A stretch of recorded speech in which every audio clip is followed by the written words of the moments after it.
316페이지 가시고 2번에 삼각후원가 측정 금융부채 자 나오고요. 1번 시장이자율과 유절. 자 여러분 시장이자율이 항상 먼저 계산되는 거죠. 원래 시장이자율은 아까 뭐예요? 기준금리에 리스크 프리미엄을 더하는 거예요. 그래서 기준금리는 특별한 사항이 있으면 변하는 특별한 사항 외에는 변하지 않는데 이놈의 매 기간에 기업의 신용위험이 달라지는 거죠. 그래서 신용위험이 올라가면 시장이자율 올라가고, 그렇죠? 시장이자율이 올라간다는 것은 사채가계 변화가 생기는 거고요. 그 시장이자율이 주어지면 거기에 거래 원가를 반영하면 유효이자율이 달라지는 거죠. 그렇죠? 여러분. 자, 만약에 시장이자율이 자, 10%였다. 거기에 거래 원가가 10,000원이 발생했다. 그러면 유효이자율은 이런 시장이자율로 계산한 현재 가치에서 부채니까 거래 원가 부분을 빼고 나면 이게 새로운 현재 가치가 되겠죠, 여러분? 그 현재 가치와 미래 현금 흐름을 일치시키는 이자율. 그렇죠? 그래서 그거를 유효이자율로 보더라는 얘기죠. 그래서 시장이자율이 나오면 여러분 거래 원가가 없을 때는 둘이 같을 수가 있죠. 시장이자율, 유효이자율은 거래 원가가 없으면 똑같은 단어지만 시장이자율이 있는데 거래 원가도 있더라. 그럼 유효이자율은 달라지는 거죠. 누가 더 커진다고 배웠죠, 우리가? 유효이자율이 커지는 거죠. 시장이자율보다. 그렇죠? 이렇게 해서 계산이 됩니다. 그래서 시장이자율과 유효이자율이 다르면 우리는 어느 이자율로 현재 가치 계산하고 매기 이자 비용 인식한다? 유효이자율로 가는 거예요. 그렇죠?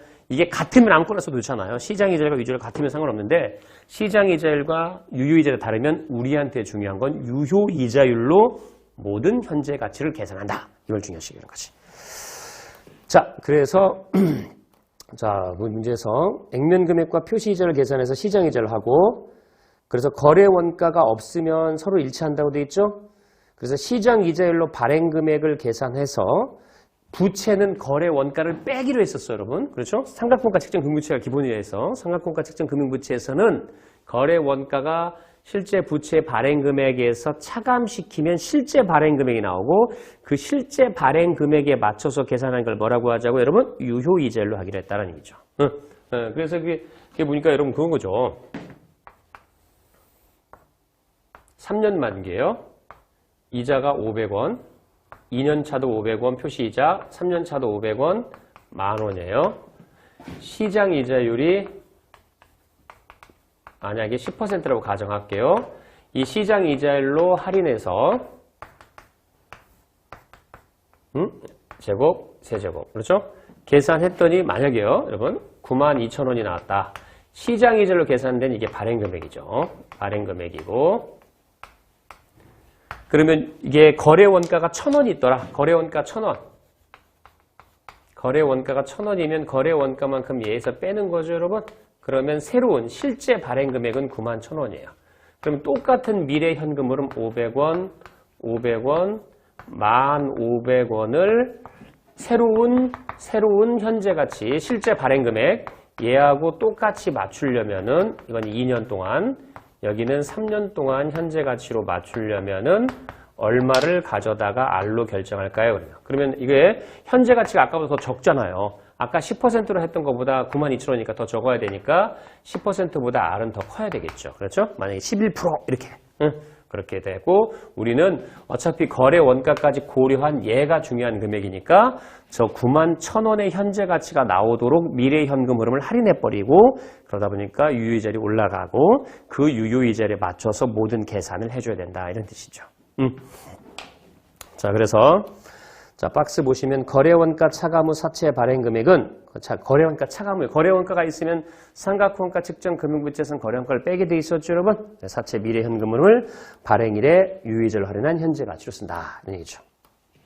자, 거기 자, 됐고 오른쪽 2번에서는 여러분 자, 그 박스 두 번째 박스만 보시면 돼요, 여러분. 자, 이자 지급일 사이 사채 발행이에요. 자, 우리가 1월 1일 날 사채 발행이 있고 4월 1일 날 발행이 있고 7월 1일 이렇게 있을 때 이자 기간 중 4월 1일자에 발행하는 게 더 오히려 일반적인 모형이라고 그랬죠? 자, 그러면 자, 제일 먼저 1월 1일 날 명목상의 동그라미 1번 보세요. 밑에 박스입니다.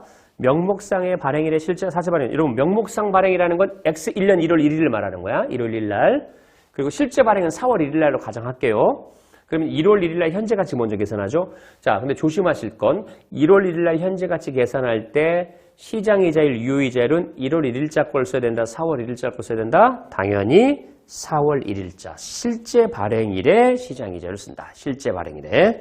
두 번째, 실제 발행일까지의 실질이자, 유효이자를 말하는 거예요. 실질이자라는 게 유효이자야. 유효이자가 4월 1일이라면 자, 1월 1일자 발행 금액에 시장이자를 곱해서 3개월치 상각해서 그래서 동그라미 3번에 이제 중요하죠. 현금을 받는 거죠.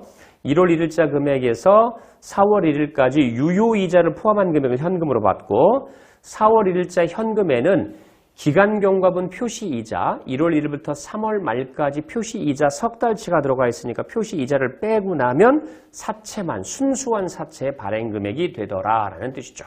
그죠? 이렇게